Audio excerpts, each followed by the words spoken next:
In a world of instant information and technological wonders, some mysteries remain beyond our grasp. Stories without endings, questions without answers. Tonight, we journey into the shadows of 5 cases that continue to baffle investigators and haunt the imagination. I'm your guide through tonight's journey into the unexplained.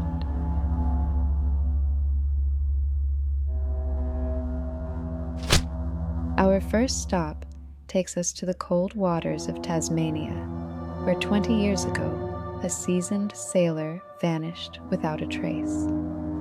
February 9th, 2007. New Zealand's Maritime Rescue Coordination Centre receives a garbled distress call. The voice, barely audible over the roar of waves, appears to be saying, "My kayak's sinking." Then, silence.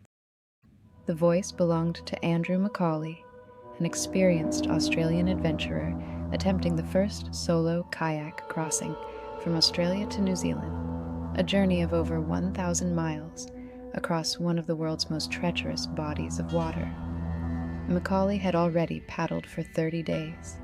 He was just 30 miles from his destination, Milford Sound, on New Zealand's South Island, when that final transmission was received. A massive search and rescue operation was launched immediately. Hours later, searchers found McAuley's custom-built kayak, partially flooded but still afloat. His sleeping bag was still inside. His emergency beacon was still inside. His carefully maintained video diary was still inside. But Andrew McAuley was gone. The recovered kayak showed no signs of a catastrophic event, no collision damage, no shark attack. The cockpit canopy was missing, but the kayak itself was largely intact. How could an experienced adventurer so close to completing his journey simply vanish? Maritime experts have proposed several theories. Perhaps a rogue wave capsized the kayak and McAuley was swept away. Maybe hypothermia affected his judgment. Or perhaps, after 30 days of solitude and physical exertion, a momentary lapse led to tragedy. In the recovered video diary, McAuley spoke of hallucinations he'd experienced during the journey, phantom tankers, and islands that weren't there. He described close encounters with sharks and the psychological toll of isolation. But the diary ends before the final day. The last moments of Andrew McAuley's journey remain unrecorded, unknown, lost to the vast Tasman Sea. His family established the Andrew McAuley Foundation, which funds water safety initiatives. But they, like the rest of us, are left with questions that may never be answered. What happened in those final moments? How could someone vanish so completely, so close to triumph?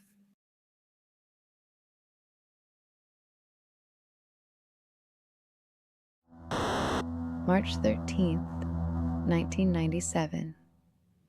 As darkness fell over Arizona, thousands of residents reported an extraordinary sight, a formation of mysterious lights hovering silently over the city of Phoenix and surrounding areas. The event began around 8:30 p.m.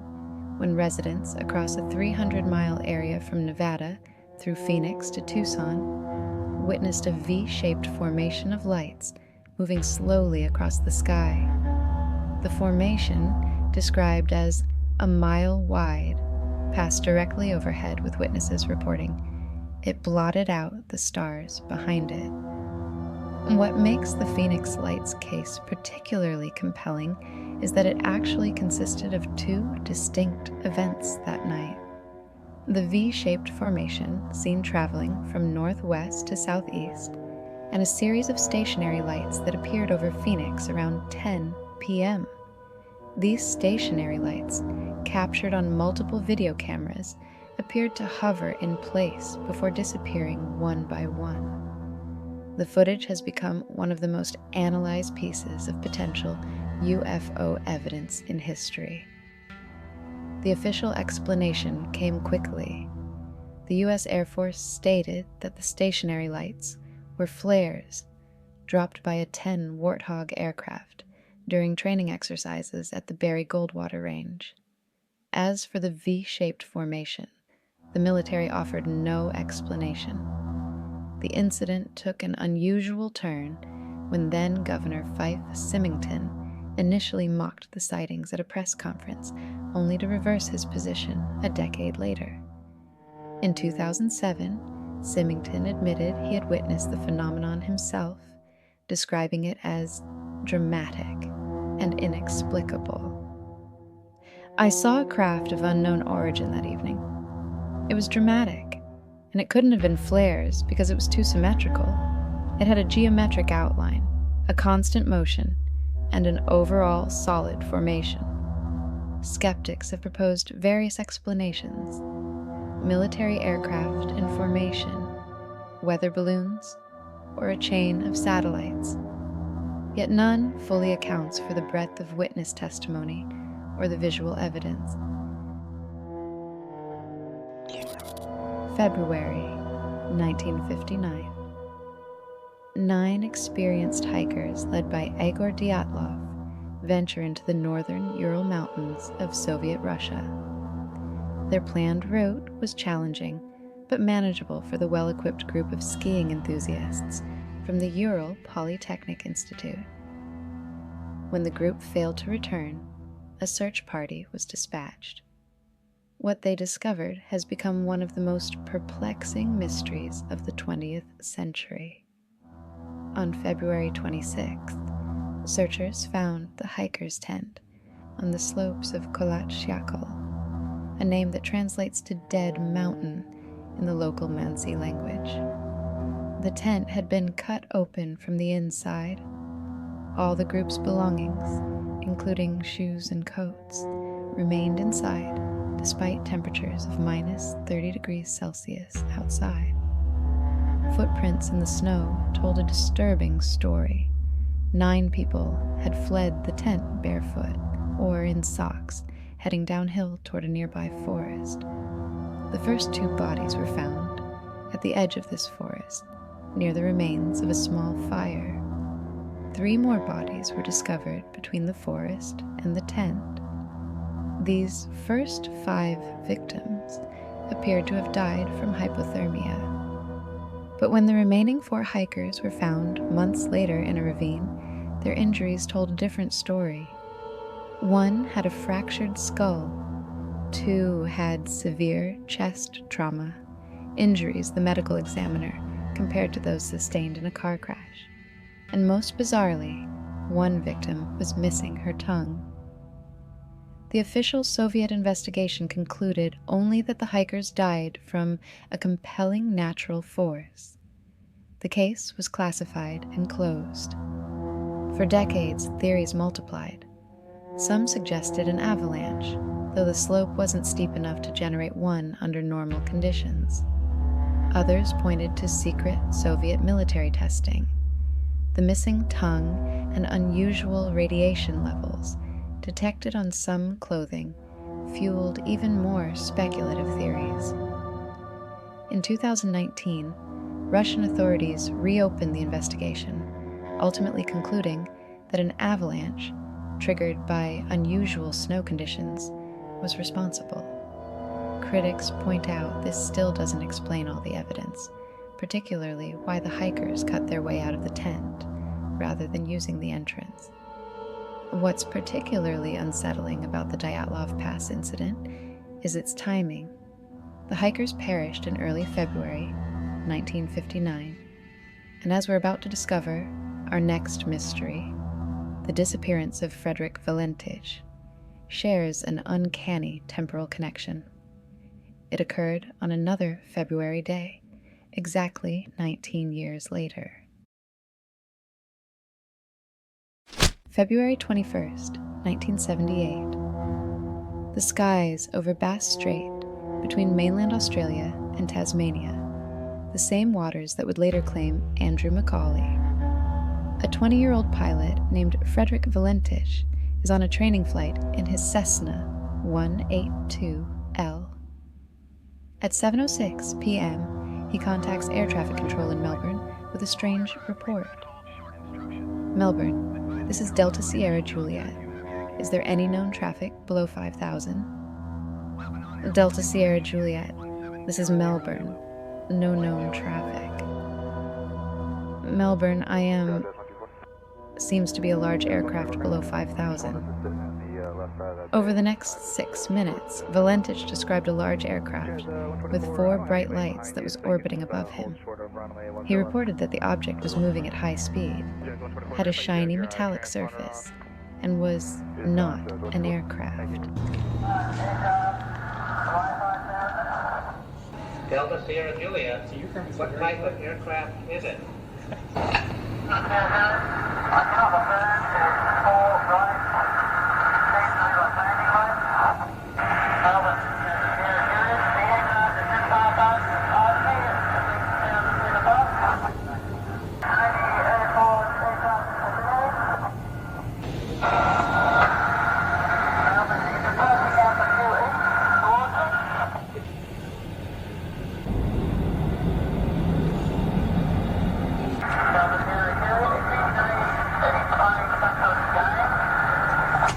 That was deleted from the press accounts for some reason.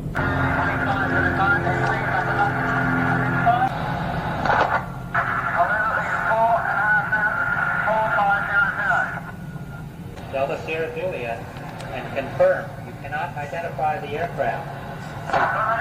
Delta Sierra Juliet, roger. Stand by.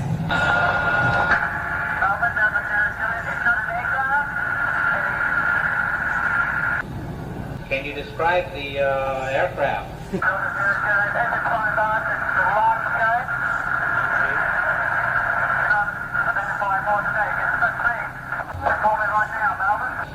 Delta Sierra Juliet, roger. How large would the object be?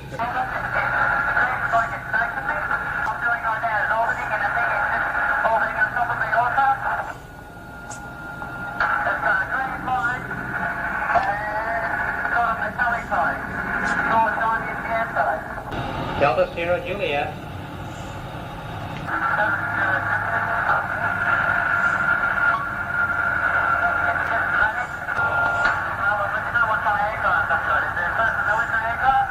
Delta Sierra Juliet, confirm the aircraft just vanished.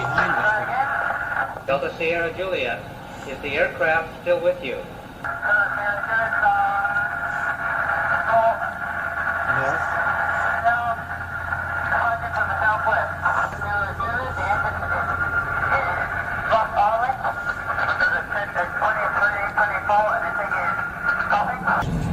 Delta Sierra Juliet, roger. What are your intentions? My intentions to go to Kean, Melbourne. The strange aircraft is bothering and properly again. And it's bothering, and it's not an aircraft. Delta Sierra Juliet, Melbourne.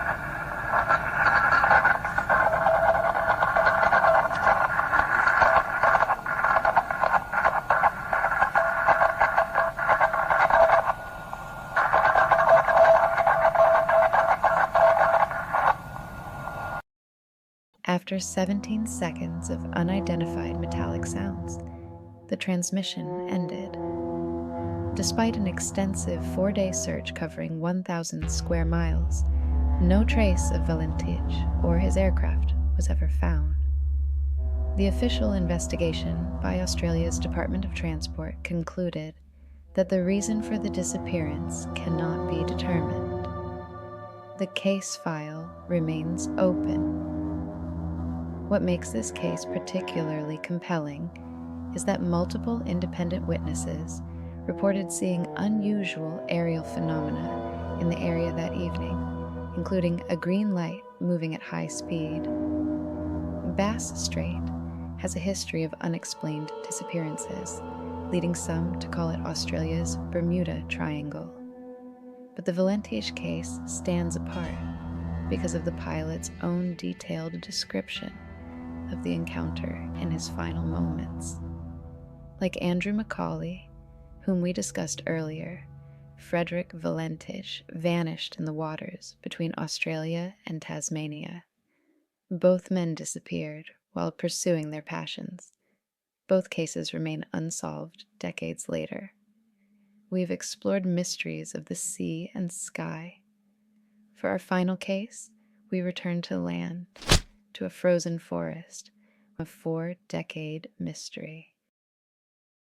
February 24th, 1978. Just 3 days after Frederick Valentich's disappearance over Bass Strait, 5 young men vanished after attending a basketball game in Chico, California. Gary Mathias, 25, Jack Hewitt, 24, William Sterling, 29, Ted Wire, 32, Jack Madruga, 30. 5 friends with mild intellectual disabilities or psychiatric conditions who bonded through a local basketball program for individuals with special needs. After the game, they were supposed to drive 50 miles back to Yuba City. They never arrived. The next day, Jack Madruga's Mercury Montego was found abandoned on a mountain road in Plumas National Forest, 70 miles off their intended route. The location made no sense. The road was nowhere near their route home. It led deeper into the mountains, not toward Yuba City. Why would 5 men drive up a remote mountain road in winter? The car had not broken down. It had gas in the tank and was in working order. More baffling still, the keys were missing, but police found a recent wrapper from a Hostess snack and evidence someone had recently used the cigarette lighter. A massive search began, but found nothing. Then, 3 months later, a Forest Service worker made a grim discovery 19 miles from the abandoned car. Inside a Forest Service trailer, searchers found Ted Wire's body. He had died of starvation and exposure, but not before surviving for up to 13 weeks. The trailer contained food, propane, matches, and heating fuel, none of which had been used. Wire had lost nearly 100 pounds and had removed his shoes, a common paradoxical action of hypothermia victims who feel burning heat in their extremities. Over the coming years, the partial remains of 3 other men were found scattered across the wilderness. Gary Mathias was never found at all. The case defies logical explanation. Why would 5 men abandon a working vehicle on a remote mountain road? Why would they trek 19 miles through snow-covered terrain when they could have stayed with the car? Why, upon finding shelter, would they not use the available supplies? Some investigators have suggested they may have witnessed a crime and fled into the mountains. Others propose they may have been disoriented due to their conditions, possibly exacerbated by medication changes. But none of these theories fully explains the bizarre sequence of events. Like so many cases we've explored tonight, the Yuba County 5 disappeared in February, the same month as the Dyatlov Pass incident 19 years earlier, and just 3 days after Frederick Valentich vanished over Bass Strait. 5 mysteries, 5 stories without endings, from the cold waters of Tasmania to the skies over Phoenix, from the snow-covered Ural Mountains to the Bass Strait and the forests of California. 4 of our 5 mysteries occurred in February across different years and continents. Is this mere coincidence? Or does February, a month whose name derives from the Latin February, meaning to purify, hold some significance for the unexplained? For the families left behind, these aren't just mysteries. They are open wounds. The absence of answers prevents closure. The absence of bodies prevents proper mourning. Perhaps someday, advances in technology or methodology will shed new light on these cases. Until then, they remain unsolved. Reminders that despite our modern certainties, mystery still dwells at the edges of our world. Thank you for joining us. Until next time, keep questioning, keep seeking, keep wondering. Please like, share, and subscribe for more stories like these.